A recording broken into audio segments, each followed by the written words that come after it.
Welcome back to my channel. My name is Kieran Smith and I am at the farm still at Long Lane where we filmed at just a couple of years ago. And we're about to go through a journey of trying to diagnose what is wrong with John, and I suspect what I know is wrong with John at the moment because he's not too great, he's not been too well recently, but we're going to talk a little bit about that in a moment. But first of all, I just want to apologise for being so inactive on YouTube recently. I am an equestrian with many other things going on in life. This is not my sole job. This is not my sole purpose. As much as I love it, I also have a friendship life, personal life, family life, work life, the lot of it. And sometimes that gets in the way, which means I have to put a few things aside. And YouTube's been one of them. But now has been the perfect time to come back onto YouTube to share this journey with you as we try and explore what is wrong with John, as we've got the vet coming out at 3:30 tomorrow to scope him, so put a camera down his throat into his stomach. But before we get into all of that, we've got Theo here. He sat with me, he's the main star of the show. I've got my Crocs on and I'm going to go down to the tack room and change my boots because I don't really fancy John standing on my foot. And today especially, he's so needy for bum scratches. If you have a horse that loves bum scratches, you know they will reverse at you at high speeds and sometimes don't realise you're there. So let's go change our boots and then we'll head over to John and I'll explain exactly what's been wrong with John recently and what I suspect the issue is. Let's go. One. So we are in the fields and John is over here. I've got his head collar, I've got my boots on and it is super windy, so I do apologise for the messy hair look, but it's just what I go for, rock and roll. But let me just explain why I've suspected something's been wrong with John for a while. So John had a stifle injury last year and during that process he had a bout of colic, which was really unusual but also kind of expected because he was in box rest for a long time. The gut wasn't moving and it's quite easy for things to get blocked. Here he is, hey dude. And so he had that colic episode and he also over the last couple of years has really struggled putting weight on or very rapidly losing weight in his muscle, specifically during the winter months, but he takes so long to recover from it.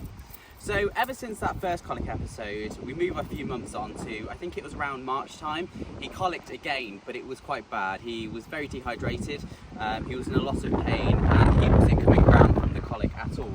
And it raised the question, why is he colicking? But there was so many other factors like the weather changing, him being on new grass and things like that that could have caused it.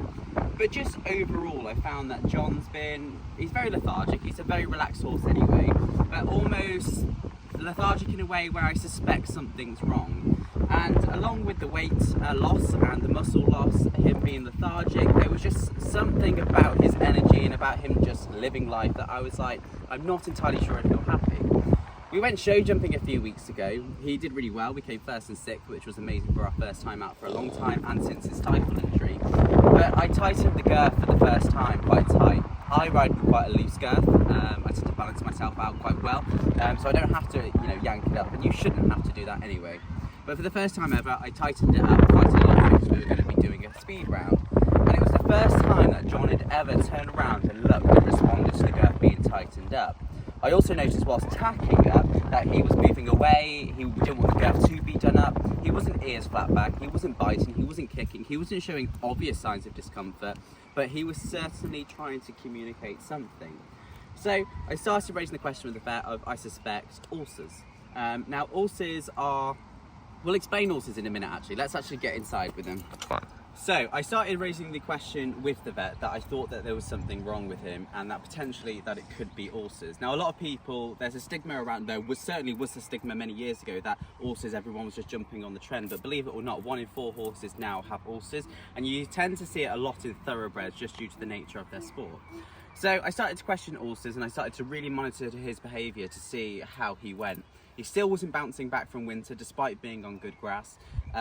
He was still very lethargic and just overall not looking great.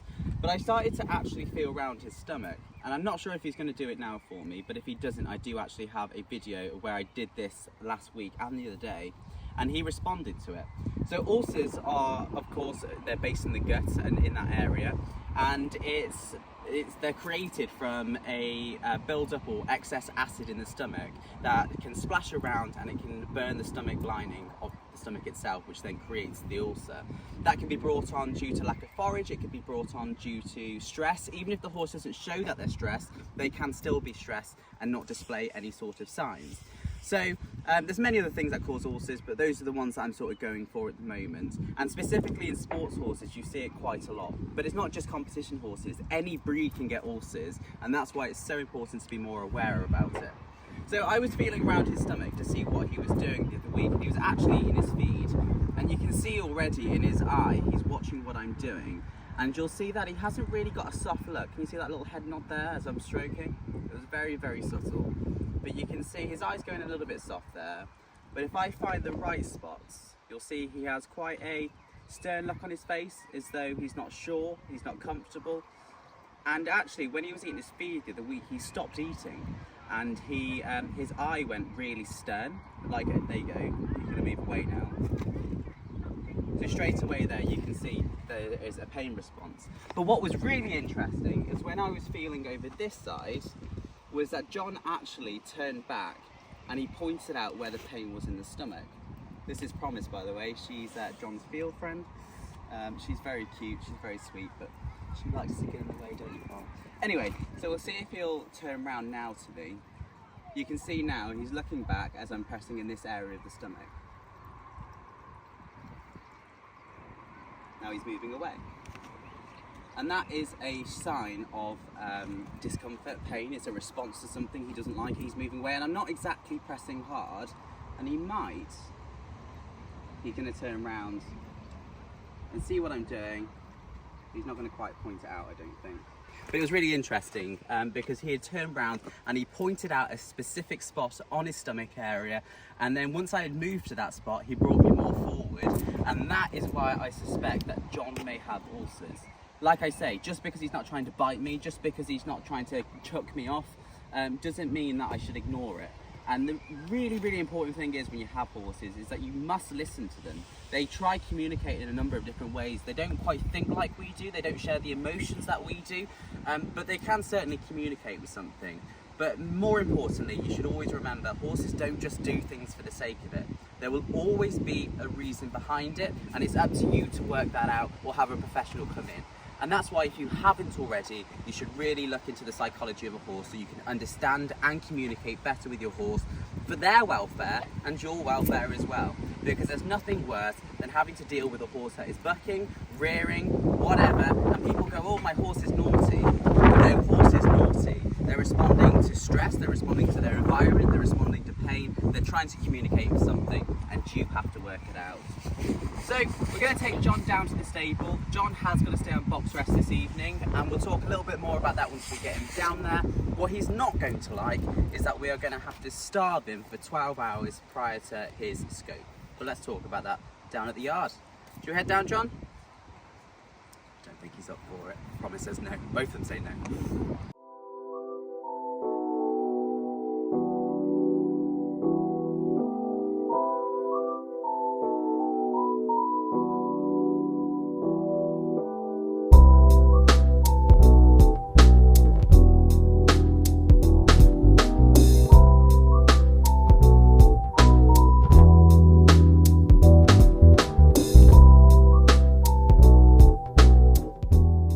We are back on the yard. We've got Dancer to the left of me. I've had Dancer for about 10 years now. She's getting on a little bit. Actually, I've sold her over to my friend, in the process of selling her over to my friend, only because, John, don't do that, only because I can't do much with Dan anymore. She has so much potential. She's such a good mare, and her children can make more use of her. John, I told you, loves bum scratches. But anyway, enough of Dancer. John has got to be starved for the next 12 hours, I believe it is, before his scope. Now, I can't, and I'm not going to claim to be an expert on ulcers because I'm not. I've experienced it with other horses in the past. My mum's horse, Holly, had it when we were younger, but I was too young to take in the knowledge. I'm just getting things that I'm reading up or have experienced over the years and putting it all together, piecing it all together.